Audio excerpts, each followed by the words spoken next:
you got to be able to apply that, insert your knowledge into that question. So part D is way harder than part A. Part A is really easy. All you got to do is say, in fact, this is where it's not a bullet point. Students just put French, they got a point. All right, part B was talking about bilingualism positives. Part C is bilingualism negatives. Got to know a lot more, right? And then part D is really difficult. Students didn't do well in part D. But all you had to do is get the gravy in A, B, and C, and what happens? You're above the mean. You don't have to be an expert in every part of the question. It's just, how many of you play athletics? Okay? If you fumble the ball 3 times in a game, what happens about 85% of the time? You lose. Okay? This is like not fumbling. Get A, get B, get C, you don't need D. You'll still make a 3. Even if you don't know how to answer part D. Give it a shot, write more. But these are just fundamentals. Don't give away stuff. All right, who's that guy? Bill Murray. Does anybody know this movie? It just happened 2 days ago. My son's birthday is on Groundhog Day, and so he always saw his shadow because he wanted 6 more weeks of winter. He's 24 now. I don't think he still does that. Maybe he does. So Groundhog Day, what happened in the movie? Yeah, you relive the same day over and over again. Well, there's questions on the AP Human Geography exam that are kind of the same thing. The FRQs has a stem which is repeatedly used, so it's a completely different kind of question. So let's look at questions like this. Let's look at this one. In the 1990s, central business and residential districts of cities in the United States became the focus of a revitalization process. Discuss how each of the following has contributed to this revitalization process. So you've got this whole question, and then the answers are the letters are A, B, C, D, economic factors, demographic composition, urban policy, sense of place. So what do you have to do on this question? You got to keep going back to the stem. So you go economic factors. I got to go up here, read it. I got to talk about the economic stuff. Then I go back to the demographic factors. I got to go back up here and talk about the stem again. Urban policy, I got to go back up to it again. You see how that's a very different question?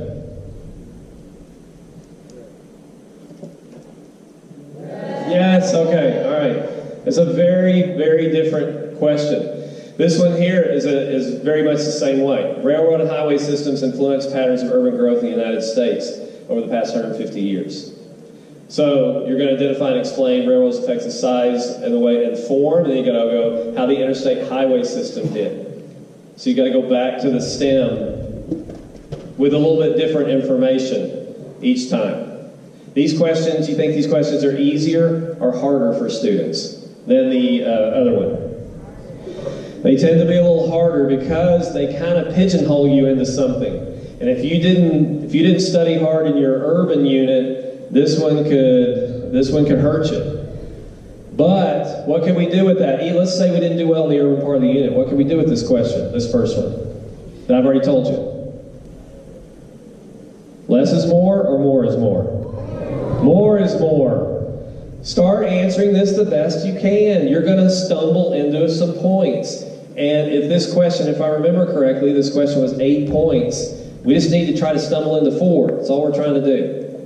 If I remember correctly too, this had a pretty low mean. I think it was like 3.1. It may have been even lower than that. You may only need to stumble into 3 points. So don't give up on these questions.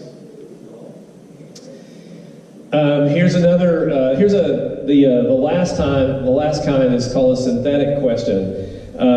These questions tend to be really difficult. They're designed to be the most difficult questions. Does anybody know what the word synthetic means? Fake could be man-made, or it could be constructed to synthesize something. What do you do in school if the teacher asks you to synthesize? Create, bring a lot of things together and put something together new. So a synthetic question, you're kind of being asked to create an answer. So think about that. Ross House, this question bombed at the human geography exam. This was an 8-pointer, I believe. The mean was 1.7. So what do you got to get on this question? 2 points. 2 points. So a lot of times students, we don't know how these questions are going to work out. This one bombed, okay? And when a question bombs inside, I go, as a teacher, I go, yay! I see the teachers back there going, yay! Because when a question bombs, if I'm a good teacher and I have trained my students well, all they got to get is 2 points. 2 out of 8, and they're above the mean, but they're getting 3s, 4s, and 5s. Okay? So that's why you don't give up on a question, guys. You think you look at this question and go, there is no way I can answer any part of this. You don't have to. All you got to do is get 2 points in this situation. Even if it's not that situation, all you got to do is get 4 points. It's back to our thing. You're not trying to make a 90% on the AP Human Geography exam. You're trying to make a 50.1%. That's all you're trying to make. Anything beyond that is gravy. Anything beyond that is gravy. Let's do it really. Anything beyond that is gravy. All right, very good. Here's my favorite synthetic question of all time. And this was on the 2002 exam. They don't even have it on the website anymore. But your teachers have this PowerPoint, so they've got this question. I hope they'll use it with you to train you. I want to point out one word up here. Awesome question. This was old school. This was an 11-point question. Anybody want to guess what the mean was? 4. Somebody say 1. It was 1.2. 11-point question, 1.2. Okay, so all you had to do is make a 2 out of 11. All right? So again, you don't have to be super genius, get everything right to do well on the exam. Remember my piles? You're just trying to get in the middle pile. Excuse me. And for this question, the pile was down, near the bottom. Anybody that made a 2 was getting into the 3, 4, and 5 pile. Here's why. What's the most important word in this thing up here? It says clusters of households headed by females in a hypothetical North American city. What's the most important word? Oh, I heard somebody say it. They said it emphatically. Who said hypothetical? All right. That is the most important word in this question. What does that mean about this map? It's not real.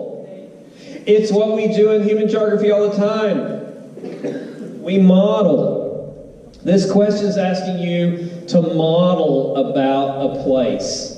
Okay? So, what it's trying to say is this is not at scale. There's no miles on here. We don't know how far apart anything is.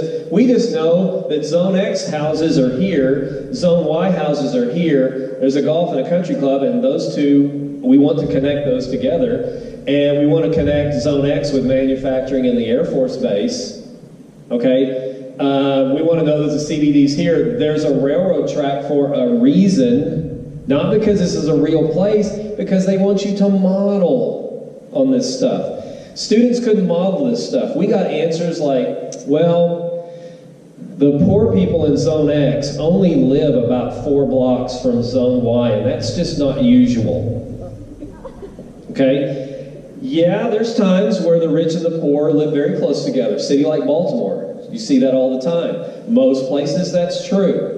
The wealthier areas are very far away from the very poor areas until they gentrify, of course. I wish